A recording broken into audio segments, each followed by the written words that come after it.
मंडळी, एक माणूस फक्त 1200 रुपयांचं कर्ज घेतो आणि त्या 1200 रुपयांमध्ये हजारो कोटींचं साम्राज्य उभं करतो.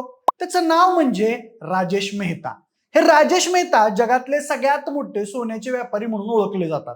चेन्नईच्या गल्लीपासून स्वित्झर्लंडच्या बिझनेस हब पर्यंत पोहोचलेला हाच भारतीय उद्योजक आज मोठ्या घोटाळ्यात सापडलाय. त्याचा घोटाळा साधा सुद्धा नाहीये आणि छोटाही नाहीये. हा घोटाळा आहे तब्बल 15 लाख कोटींचा. म्हणजे भारत आपल्या गरजेपैकी दरवर्षी मोठ्या प्रमाणात सोन्याची आयात करत असला तरी एक भारतीय व्यावसायिक सोन्याचे दागिने बनवून जगभर निर्यात करतो. तो व्यक्ती म्हणजे राजेश मेहता. त्याची कंपनी राजेश एक्सपोर्ट्सच्या सोन्याच्या वस्तूंना जगभरात मागणी असते, पण सध्या ही कंपनी एका घोटाळ्यामुळे चर्चेत आली आहे. राजेश एक्सपोर्ट्सवर बाजार सेबीने 15 लाख कोटींच्या घोटाळ्याचा आरोप केलाय. म्हणजे हा आकडा भारताच्या एका वर्षाच्या संरक्षण बजेटपेक्षाही कित्येक पटींनी जास्त आहे. काय नेमकं प्रकरण? सेबीने नक्की काय आरोप केलेत? कोण आहेत राजेश मेहता? हेच या व्हिडिओच्या माध्यमातून जाणून घेऊयात. नमस्कार, मी प्रथमेश आणि तुम्हाला तर माहिती आहे आपला विषयच भारी. म्हणजे हे प्रकरण काय हे जाणून घेण्यापूर्वी राजेश मेहतांच्या प्रवासावर एक नजर टाकूया. 1964 मध्ये बेंगळुरू इथे जन्मलेल्या राजेश यांचे वडील जयवंतराय मेहता एका खासगी कंपनीत कामाला होते. त्यांनी राजेश डायमंड कंपनी नावाचा छोटासा व्यवसाय सुरू केला. राजेश यांना सुरुवातीला डॉक्टर बनायचं होतं, पण नंतर त्यांनी आपल्या वडिलांच्या व्यवसायात रस दाखवला. राजेश आणि त्यांचा भाऊ प्रशांत यांनी वडिलांचा व्यवसाय वाढवण्याचा विडा उचलला, पण वडिलांचा व्यवसाय वाढवण्यात त्यांना भविष्य दिसत नव्हतं. अखेर त्यांनी बँकेत काम करणाऱ्या त्यांच्या एका भावाकडून 1200 रुपयांचं कर्ज घेतलं आणि चांदीच्या व्यापारात उतरले. हा व्यवसाय दक्षिण भारत, गुजरात आणि मुंबईपर्यंत पसरला. 1989 मध्ये राजेश यांनी सोन्याच्या दागिन्यांच्या व्यवसायात प्रवेश केला. बंगळुरूत स्वतःच्या गॅरेजमध्ये 10 कामगारांचं एक छोटंसं उत्पादन युनिट सुरू केलं आणि इथूनच सुरुवात झाली राजेश एक्सपोर्टची.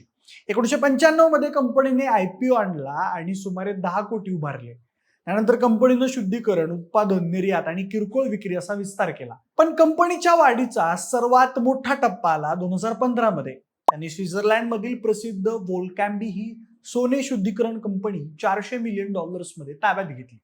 त्यानंतरच राजेश एक्सपोर्ट्स ही जगातली सर्वात मोठी सोने प्रक्रिया करणारी कंपनी बनली. म्हणजे या रिफायनरीची 2000 टनांहून अधिक सोने, चांदी, प्लॅटिनम आणि पॅलेडियम सारख्या धातूंचे शुद्धीकरण करण्याची क्षमता आहे. याच कंपनीच्या जोरावर राजेश मेहता यांनी बाजारात स्वतःची अशी पत निर्माण केलेली होती आणि त्याच्याच आकड्यांमध्ये झोल आढळून आलाय. म्हणजे सेबीनं या कंपनीवर नेमके कोणते आरोप केले ते जाणून घेऊयात. तर सेबीने राजेश एक्सपोर्ट्स लिमिटेड आणि कंपनीचे संचालक राजेश मेहता यांच्यावर आरोप केलाय की कंपनीने आर्थिक वर्ष 2020-21 ते 2024-25 या 5 वर्षांच्या काळात आपल्या खात्यांमध्ये हेरफेर केली. कंपनीनं आपल्या एकत्रित महसुलात सुमारे 15.15 लाख कोटी रुपयांची खोटी माहिती दाखवली. ही रक्कम गेल्या 5 वर्षात कंपनीने दाखवलेल्या एकूण महसुलाच्या तब्बल 99.80% आहे. म्हणजे सेबीच्या सदस्यांनी म्हटलंय की ही कंपनी अनेक वर्षांपासून पूर्णपणे काल्पनिक आकडे नोंदवत होती. सेबीच्या तपासानुसार राजेश एक्सपोर्ट्सने सोन्याच्या खरेदी विक्रीच्या एकूण मूल्यालाच आपला महसूल म्हणून दाखवलंय. खरं तर नियमानुसार त्यांना केवळ सोन्याच्या रिफायनिंग किंवा प्रोसेसिंग मधून मिळणारं उत्पन्नच महसूल म्हणून नोंदवणं बंधनकारक होतं. मुख्य म्हणजे त्यांनी कंपनीचा निधी थेट वैयक्तिक बँक खात्यातून डायव्हर्ट केल्याचंही सेबीनं म्हटलंय. मोठ्या प्रमाणावर कंपनीचा पैसा प्रमोटर राजेश मेहता आणि सिद्धार्थ मेहता यांच्या वैयक्तिक खात्यांमध्ये ट्रान्सफर केला गेला होता आणि यासाठी कंपनीच्या संचालक मंडळांची सुद्धा कोणतीही मंजुरी घेण्यात आलेली नव्हती. हे सर्व व्यवहार गुंतवणूकदारांपासून लपवण्यात आले आणि अशा प्रकारे त्यांची दिशाभूल केली गेली. म्हणजे आता राजेश मेहता यांच्यावर सेबीनं कारवाई केली आहे. राजेश मेहता यांनी हे सर्व आरोप फेटाळले असले तरी सेबीनं कंपनी, तिचे चेअरमन आणि व्यवस्थापकीय संचालक राजेश मेहता यांच्या विरोधात कडक आदेश जारी केले आहेत. सेबीनं राजेश मेहता यांना सिक्युरिटी मार्केटमधून बंदी घातली आहे. या आदेशानुसार राजेश मेहता यांच्यावर शेअर बाजारात शेअर्सची विक्री खरेदी करण्यावर बंदी घातली आहे. फॉरेन्सिक ऑडिट पूर्ण होईपर्यंत ही बंदी लागू राहील असं सांगण्यात आलंय.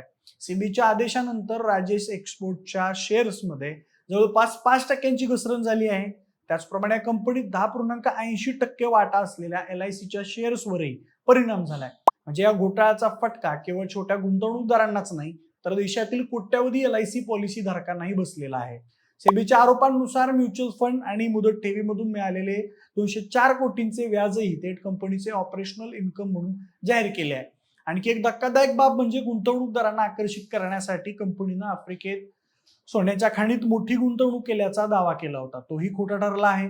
म्हणजे आपण या घोटाळ्याची आकडेवारी पाहिली तर हे प्रकरण किती मोठं आहे हे आपल्या लक्षात येतं. भारत सरकारचं एका वर्षाचं एकूण केंद्रीय बजेट साधारण 48 ते 50 लाख कोटींच्या आसपास असतं.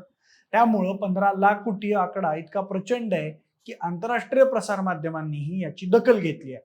भारताच्या आर्थिक इतिहासातील आजवरच्या सर्वात मोठ्या कॉर्पोरेट फसवणुकींपैकी हे एक असल्याचं बोललं जात आहे. म्हणजे जर सेबीचे आरोप खरे ठरले तर सामान्य गुंतवणूकदारांचा विश्वासघात करणारा हा एक मोठा घोटाळा असेल. हे प्रकरण अजून चौकशीच्या टप्प्यात आहे. न्यायालयात काय होतं, फॉरेन्सिक ऑडिट काय सांगतं आणि राजेश मेहता यांचं म्हणणं काय असेल हे सारं येणाऱ्या काळात समोर येईलच.